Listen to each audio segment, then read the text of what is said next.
Bonjour tout le monde! Avant de commencer, je tiens à vous préciser que j'ai lancé une offre flash qui se termine ce soir, donc dimanche soir. C'est en fait un méga pack avec mes 5 formations à un tarif préférentiel, donc si jamais ça vous intéresse, le lien est dans la barre de description. Par contre, ne tardez pas trop puisque comme je l'ai dit, ce soir malheureusement, la promotion s'arrêtera. Aujourd'hui, j'ai décidé de vous faire une vidéo pour un petit peu vous aider à meubler ces journées où on n'a peut-être pas forcément envie de travailler sur son blog. Je sais que moi ça m'arrive de temps en temps, vu que je fais ça tous les jours. Il y a forcément des jours et surtout encore plus en été où il faisait trop chaud, j'avais mal dormi ou j'avais la flemme tout simplement. Et j'imagine bien que je suis pas la seule à passer par ce moment-là. Du coup, j'ai décidé de vous donner 5 idées de petites choses, de petites actions à faire qui ne vous demanderont pas autant d'efforts que de travailler vraiment en écrivant des articles, en tournant des vidéos, etc. Quelques petites actions qui peuvent vous permettre, malgré cette flemme latente, d'avoir une journée productive pour votre blog, en tout cas si vous l'aviez planifié comme ça à la base. Donc voilà, vous vous mettez en situation, c'est un jour où vous avez grave la flemme, qu'est-ce que vous pouvez bien faire qui demande pas trop d'attention, pas trop de... voilà. Mon premier conseil, ça va être de se former, et plus précisément de se former en vidéo, voire éventuellement en podcast. Moi, quand je regarde des vidéos d'autres infopreneurs, d'autres entrepreneurs du web, j'ai pas l'impression d'être vraiment en train de travailler. Je veux dire, j'écoute avec attention ce qu'ils me disent, mais ça me demande pas plus d'efforts que ça, aucun effort autre que de rester focalisé sur la vidéo en soi. C'est comme regarder un film en fait. Donc les jours où j'ai grave la flemme, en général, ce que je fais justement pour pas me sentir trop mal, c'est que je vais sur YouTube, je regarde tous les créateurs de contenu que j'apprécie et qui m'apportent vraiment de la valeur, et je regarde leurs vidéos tout simplement. Alors bien sûr, ça fait quand même partie du travail, je le dis souvent, il faut se former pour réussir à apprendre les connaissances dont on a besoin pour développer son blog, mais il faut être honnête et avouer que c'est clairement pas le truc qui nous demande le plus d'efforts physiques. En tout cas, moi, les jours où j'ai grave la flemme, ça me pose aucun souci de me taper 10 vidéos d'affilée. Justement, au contraire, les jours de flemme, en général, c'est les jours où je vais apprendre le plus de choses quand je vais regarder les vidéos, parce que vu que j'aurai rien fait, et vu que j'aurai rien à faire, et vu que j'aurai envie de rien faire d'autre, je vais être tellement focalisée sur ce qui se dit, sur ce qui se passe à l'écran, que je vais mieux le retenir. Après, c'est peut-être très personnel, mais je trouve que c'est quand même plutôt cool. Ma deuxième astuce rejoint un petit peu la première, lisez. Alors lisez soit des livres, soit des blogs. Vous avez sûrement beaucoup de livres, beaucoup de blogs qui peuvent vous apprendre pas mal de techniques, que ce soit en termes d'acquisition de trafic, de référencement, de pub sur les réseaux sociaux, peu importe, il y a tellement de domaines sur lesquels on doit se former, sur lesquels on doit apprendre de nouvelles choses, et en plus, la technologie évolue sans arrêt, donc il y a quand même de fortes chances pour que ce que vous appreniez aujourd'hui ne soit plus valable d'ici quelques années. Et c'est là l'avantage du coup de pouvoir lire des livres sur le sujet qui vont nous apprendre des vraies techniques. Moi j'ai tendance plus à vous recommander de lire des livres plutôt que de lire des blogs. Ceci étant dit, les livres, si on n'a pas envie d'en acheter 50 000 et qu'on n'a pas un budget livre ultra conséquent, lire quelques blogs sur le sujet suffit largement. Il vous suffit tout simplement d'aller sur Google et de taper une question à laquelle vous aimeriez trouver une réponse pour votre business. Par exemple, vraiment des exemples bateaux, mais par exemple, voilà, comment faire connaître son blog, comment lancer son blog, comment obtenir plus de trafic. Vous tapez ça sur Google et vous allez sûrement tomber sur des articles de qualité qui vont au moins vous apprendre 2 ou 3 trucs. De la même manière, lire, ça reste quand même de l'ordre du divertissement, donc ça demande quand même pas beaucoup d'efforts par rapport à du vrai travail, on va dire. Donc si vous avez la flemme et que vous repoussez sans arrêt et que vous avez jamais le temps de lire, c'est l'occasion de vous y mettre, ou en tout cas d'essayer si jamais vous avez la déterre un petit peu pour consommer du contenu, tout simplement. Mon troisième conseil, et j'adore ce conseil, il va falloir que vous vous organisiez des grosses sessions de recherche d'idées. Vous savez que moi je suis friande de cette idée-là, moi j'adore prendre un carnet, un stylo, une liste Trello, me mettre dans un coin, aller dans un parc et chercher tout simplement des idées. Et là encore une fois, ça demande quand même un effort en termes de réflexion, etc. Mais finalement, j'ai pas vraiment l'impression de travailler dans le sens où voilà, je regarde le ciel, je regarde les arbres, je me dis tiens, et si je faisais ça, et si je faisais ci. Finalement, en fait, c'est du vrai travail, ça. En fait, c'est quelque chose que j'ai mis beaucoup de temps à comprendre quand je me suis lancée. Le fait de rechercher des idées et d'être simplement assis à réfléchir fait partie du job, surtout si vous êtes blogueur et que vous avez besoin de créer du contenu. Il faut faire travailler votre créativité.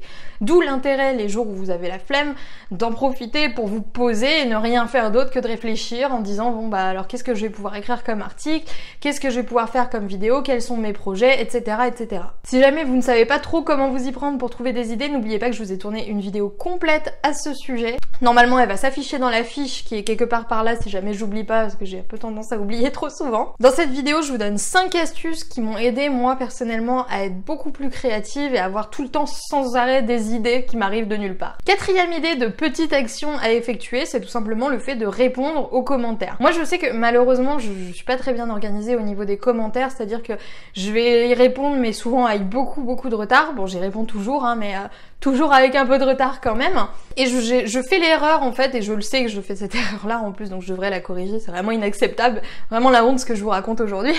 Mais comme je sais que j'ai pas vraiment de plage dédiée au fait de répondre aux commentaires, c'est souvent les jours où je vais avoir la flemme de faire autre chose, souvent les jours où je vais pas avoir envie de réfléchir, de me prendre la tête, etc. Je vais y répondre parce que c'est toujours appréciable de répondre aux commentaires en plus, donc j'ai vraiment aucune excuse quoi. Et ça peut vous occuper bien plus longtemps que ce que vous pensez si comme moi vous avez tendance à laisser un petit peu s'accumuler les choses. En tout cas c'est toujours bon de répondre aux commentaires de son audience, et pour moi c'est même limite une preuve de respect, on est obligé de répondre aux gens qui font l'effort de nous poster un commentaire, même si c'est très tard après, encore toutes mes excuses.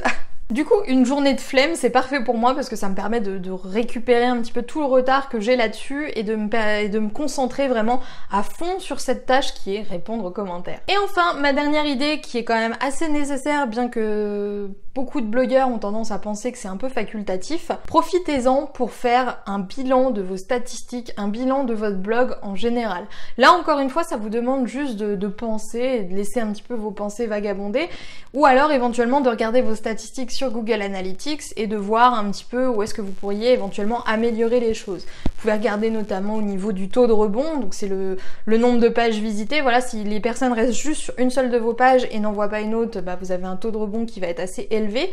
Et dans ce cas-là, vous voyez un petit peu mieux quelles améliorations il faut effectuer. Par exemple là, dans ce cas-là, l'idéal ce serait quand même d'insérer plus de liens internes dans vos articles, histoire de faire en sorte que les gens se baladent d'un article à l'autre. Bon, c'est un truc à titre d'exemple, mais c'est pour que vous compreniez l'idée.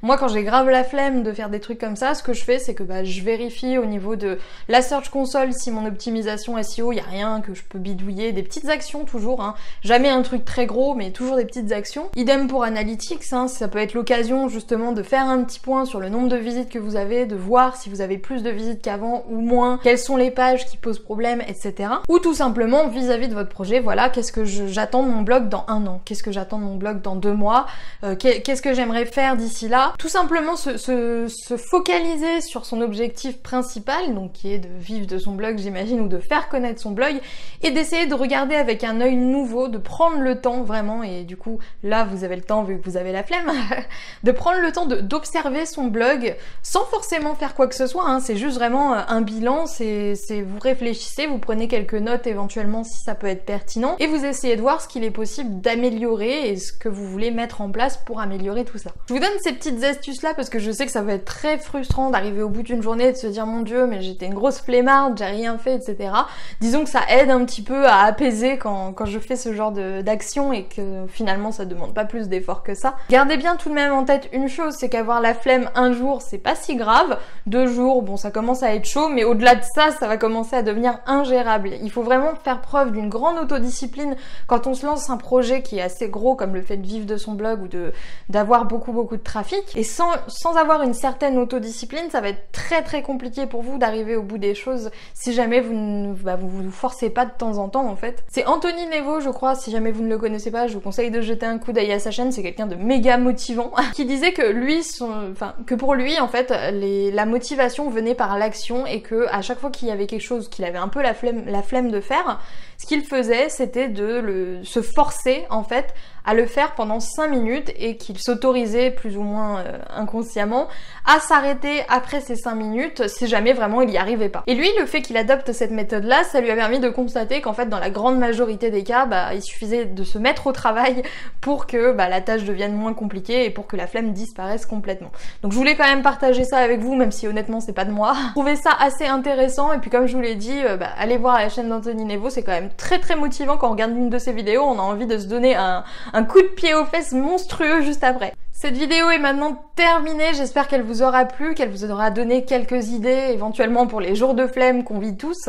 Si vous-même vous avez d'autres petites astuces, petites actions comme ça à partager dans les commentaires, n'hésitez pas, ça pourra toujours aider quelqu'un. Demain malheureusement vous n'aurez pas de vidéo sur cette chaîne, mais vous allez avoir un nouvel article qui va sortir. Du coup moi je vous retrouve mercredi pour une nouvelle vidéo sur la chaîne de Wonder Whale Queen.